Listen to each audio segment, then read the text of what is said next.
हाँ जी स्टूडेंट्स, अपना अज का टॉपिक है सैल वॉल है ना। आप पिछले टॉपिक के विच गल की सी प्लाज्मा मैमब्रेन की, तो हुण आप स्टडी करना सैल वॉल के बारे। ठीक है, हुण प्लाज्मा मैमब्रेन की क्या सी, अपने प्लाज्मा मैमब्रेन की सी आउटर कवरिंग सी ना, सैल वॉल की आउटर कवरिंग सी। ठीक है, तो इस तो बाद की होंदा सैल वॉल।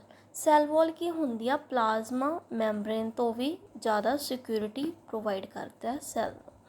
ठीक है, जिमें आप कह दिए it gives the Z+ security to cell. ठीक है, इट मीनस कि हुण एक ही होंदी है, ये सब तो आउटेस्ट कवरिंग होंदी है। प्लाज्मा मैमब्रेन तो भी बाहर की प्रेजेंट होंदी है सैल वॉल। ठीक है, तो सैल वॉल की होंदी है, नॉन लिविंग होंदी है। ठीक है, cell wall is non living. ठीक है, it is the rigid. Rigid means की होंदा है हार्ड। ठीक है, तो एक किस तो मिल के बनी होंदी है, it is made up of the cellulose. ठीक है, हुण अद्धे बच्चों को ये भी नहीं पता होना सैलूलोज की होंदा है ना। चलो, सैलूलोज की होंदा, it is the complex carbohydrates. ठीक है, these are the complex carbohydrates. Complex carbohydrates होंदे हैं तो एक इहदे तो मिल के बने होंदे हैं ग्लूकोज तो। ठीक है, आपस दे विच ग्लूकोज की करते हैं, एक दूजे नाल लिंक करते हैं तो की बना लेंदे ने, चेंज बना लेंदे ने। उही चेंज नूं आपां की बोलते हैं, सैलूलोज। ठीक है, हुण चलो ये तो गल हो गई सैलूलोज के बारे। हुण आपां ने करना सैल वॉल होर की कुछ प्रोवाइड करती है तो की कुछ फंक्शन है। ठीक है, सब तो पहला सैल वॉल की प्रोवाइड करती हैगी, स्ट्रक्चरल स्ट्रेंथ। ਜਿਹੜੀ भी अपना सैल हैगा उन्होंने की प्रोवाइड करती है, स्ट्रेंथ प्रोवाइड करती है।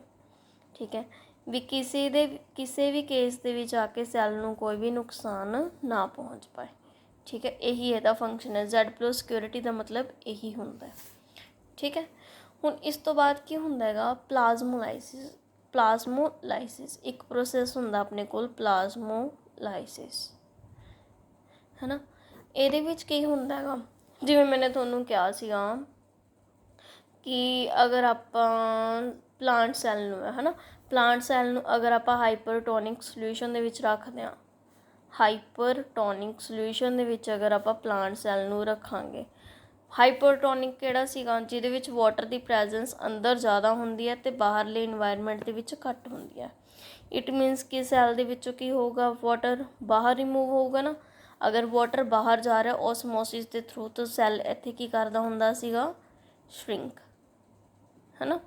तो ये वाले प्रोसैस दे विच सैल तो श्रिंक हो जाऊगा, बट जिहड़ी सैल वॉल हुंदी है वो सेम ही रहिंदी है, उहदे ते कोई इफैक्ट नहीं पैंदा।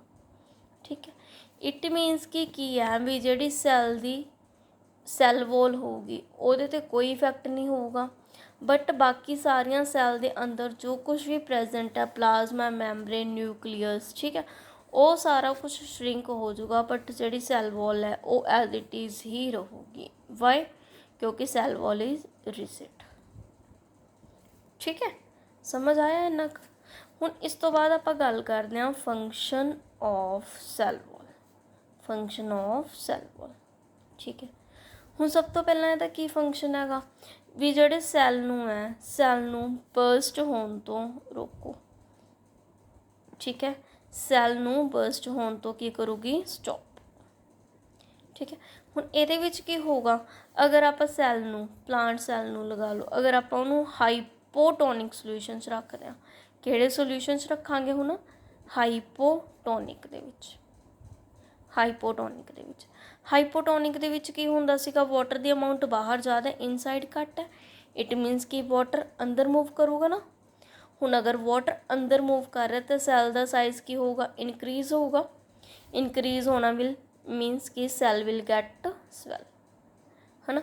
हुण अगर सैल स्वैलअप करूगा, इट मीनस कि सैल एक टाइम पर जाके की होगा, बर्स्ट होगा ना। अगर बहुत ज़्यादा सैल किसी चीज़ साइज़ इनक्रीज़ हो गया तो सैल की हो सकता, बर्स्ट हो सकता है ना।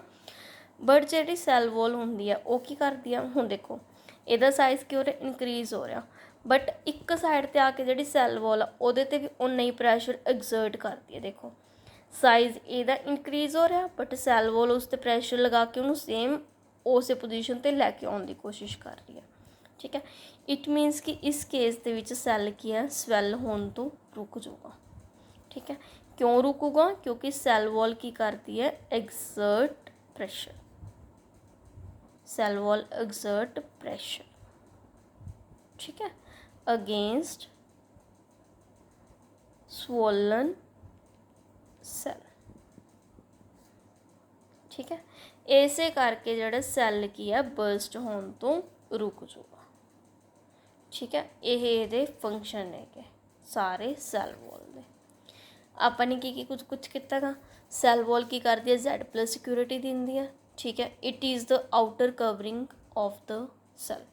प्लाज्मा मैमब्रेन के बाहर भी एक लेयर होंदी है जिन्हों आप की बोलते हैं सैल वॉल। ठीक है, एक ही होंदी है नॉन लिविंग होंदी है, रिजिड होंदी है, स्ट्रोंग होंदी है, तो किते तो बनी होंदी है सैलूलोज तो, है ना। इस तो बाद एक ही प्रोवाइड करती है, it gives the structural strength to the plant cell. ठीक है, ਹੁਣ ਇੱਕ ਪ੍ਰੋਸੈਸ ਹੁੰਦਾ ਪਲਾਜ਼ਮੋਲਾਈਸਿਸ। ਪਲਾਜ਼ਮੋਲਾਈਸਿਸ ਦੇ ਵਿੱਚ ਕੀ ਹੁੰਦਾ, ਅਗਰ ਆਪਾਂ ਪਲਾਂਟ ਸੈੱਲ ਨੂੰ ਹਾਈਪਰਟੋਨਿਕ ਸੋਲਿਊਸ਼ਨ ਦੇ ਵਿੱਚ ਰੱਖਾਂਗੇ ਤਾਂ ਜਿਹੜਾ ਪਲਾਂਟ ਸੈੱਲ ਆ ਉਹ ਕੀ ਹੋਊਗਾ, ਸ਼ਰਿੰਕ ਹੋਊਗਾ। ਹੁਣ ਦੇਖੋ ਸੈੱਲ ਦੇ ਅੰਦਰ ਜੋ ਵੀ ਬਾਕੀ ਕੰਪੋਨੈਂਟਸ ਨੇ, ਸਪੋਜ਼ ਕਰ ਲਓ ਨਿਊਕਲੀਅਸ ਹੈ ਨਾ, ਪਲਾਜ਼ਮਾ ਮੈਂਬਰੇਨ ਹੈ, ਤਾਂ ਇਹ ਸਾਰੇ ਕੰਪੋਨੈਂਟਸ ਸ਼ਰਿੰਕ ਹੋ ਜਾਣਗੇ, ਬਟ ਜਿਹੜੀ ਇਕੱਲੀ ਸੈੱਲ ਵੋਲ ਹੈ ਉਹਨੂੰ ਕੋਈ ਇਫੈਕਟ ਨਹੀਂ ਪਊਗਾ, ਉਹ ਸੇਮ ਹੀ ਰਹੂਗੀ, because it is rigid in nature. ਹੁਣ ਫੰਕਸ਼ਨ ਕੀ ਹੈ, ਸੈੱਲ ਨੂੰ ਬਰਸਟ ਹੋਣ ਤੋਂ ਰੋਕੂਗੀ। ਅਗਰ ਆਪਾਂ ਸੈੱਲ ਨੂੰ ਹਾਈਪੋਟੋਨਿਕ ਸੋਲਿਊਸ਼ਨ ਦੇ ਵਿੱਚ ਰੱਖਾਂਗੇ ਤਾਂ ਵਾਟਰ ਇਨਸਾਈਡ ਮੂਵ ਕਰੂਗਾ ਬਾय ਓਸਮੋਸਿਸ। ਇਟ ਮੀਨਸ ਕਿ ਸੈੱਲ ਕੀ ਕਰੂਗਾ, ਸਵੈਲ ਅਪ। ਬਟ ਜਿਹੜੀ ਸੈੱਲ ਵੋਲ ਕਰ ਕੀ ਹੁੰਦੀ ਆ, ਉਹ ਇੱਕ ਸਾਈਡ 'ਤੇ ਪ੍ਰੈਸ਼ਰ ਓਨੀ ਅਮਾਊਂਟ ਦੇ ਵਿੱਚ ਲਗਾ ਰਹੀ ਹੁੰਦੀ ਆ ਜਿਹਦੇ ਨਾਲ ਸੈੱਲ ਕੀ ਆ ਬਰਸਟ ਹੋਣ ਤੋਂ ਰੁਕ ਜਾਂਦਾ। ਠੀਕ ਹੈ, ਤੇ ਆਪਣੇ ਕੋਲ ਇੱਕ ਕੁਐਸਚਨ ਆ ਜਾਂਦਾ ਕਈ ਵਾਰੀ ਵੀ ਜਿਹੜੀ ਸੈੱਲ ਵੋਲ ਹੈ ਨਾ, ਜਿਹੜੀ ਸੈੱਲ ਵੋਲ ਹੈ it is only present in plants. ਜਿਹੜੀ ਸੈੱਲ ਵੋਲ ਹੈ ਇਹ ਸਿਰਫ ਪਲਾਂਟਸ ਦੇ ਵਿੱਚ ਪ੍ਰੈਜੈਂਟ ਹੁੰਦੀ ਆ, ਬਟ ਐਨੀਮਲਸ ਦੇ ਵਿੱਚ ਨਹੀਂ ਹੁੰਦੀ। ਕਿਉਂ? ਦੇਖੋ ਹੁਣ ਜਿਹੜੇ ਪਲਾਂਟਸ ਨੇ ਉਹ ਕੀ ਆ, ਇਮੋਬਾਈਲ ਨੇ। ਇਮੋਬਾਈਲ ਮੀਨਸ ਕਿ ਮੂਵ ਨਹੀਂ ਕਰ ਸਕਦੇ, ਹੈ ਨਾ। ਹੁਣ ਅਗਰ ਉਹ ਮੂਵ ਨਹੀਂ ਕਰ ਸਕਦੇ ਤਾਂ ਇਸ ਟਾਈਮ ਉਹਨਾਂ ਨੂੰ ਕੀ ਚਾਹੀਦਾ, ਕੋਈ ਨਾ ਕੋਈ ਇਹੋ ਜਿਹੀ ਚੀਜ਼ ਚਾਹੀਦੀ ਹੈ ਨਾ ਜਿਹੜੀ ਉਹਨਾਂ ਨੂੰ ਇੱਕ ਜਗ੍ਹਾ 'ਤੇ ਫਿਕਸ ਕਰਕੇ ਰੱਖੇ, ਉਹਨਾਂ ਨੂੰ ਸਪੋਰਟ ਦੇਵੇ, ਹੈ ਨਾ। ਤਾਂ ਉਹ ਸਾਰੇ ਫੰਕਸ਼ਨ ਕਿਹਦੇ ਆ, ਸੈੱਲ ਵੋਲ ਦੇ। ਠੀਕ ਹੈ, ਉਹਨਾਂ ਨੂੰ ਆਪਦੀ ਜਗ੍ਹਾ 'ਤੇ ਫਿਕਸ ਰੱਖਦੀ ਹੈ ਅਤੇ ਨਾਲ ਉਹਨਾਂ ਨੂੰ ਰਿਜਿਡ ਰੱਖਦੀ ਹੈ। ਰਿਜਿਡ ਮੀਨਸ ਕਿ ਸਟਰੋਂਗ ਬਣਾਉਂਦੀ ਹੈ। ਠੀਕ ਹੈ, ਬਟ ਜਿਹੜੇ ਐਨੀਮਲਸ ਹੁੰਦੇ ਨੇ ਅਤੇ ਉਹਨਾਂ ਦੇ ਵਿੱਚ ਇਹ ਕੈਪੇਬਿਲਿਟੀ ਵੀ ਨਹੀਂ ਹੈਗੀ ਕਿ ਉਹ ਸੈਲੂਲੋਜ਼ ਨੂੰ ਡਾਈਜੈਸਟ ਕਰ ਸਕਣ। ਠੀਕ ਹੈ, ਬਟ ਜਿਹੜੇ ਪਲਾਂਟਸ ਨੇ ਸੈਲੂਲੋਜ਼ ਨੂੰ ਡਾਈਜੈਸਟ ਕਰ ਸਕਦੇ ਆ। ਇਸੇ ਕਰਕੇ ਜਿਹੜੇ ਪਲਾਂਟਸ ਦੀਆਂ ਟਰੰਕਸ ਹੁੰਦੀਆਂ ਨੇ, ਹੈ ਨਾ, ਟਰੰਕਸ ਹੁੰਦੀਆਂ ਨੇ ਅਤੇ ਬ੍ਰਾਂਚਿਸ ਹੁੰਦੀਆਂ ਨੇ, ਉਹ ਕੀ ਹੁੰਦੀਆਂ ਨੇ, ਸਟਰੋਂਗ ਹੁੰਦੀਆਂ ਨੇ। Trunks and branches of tree are strong due to this reason.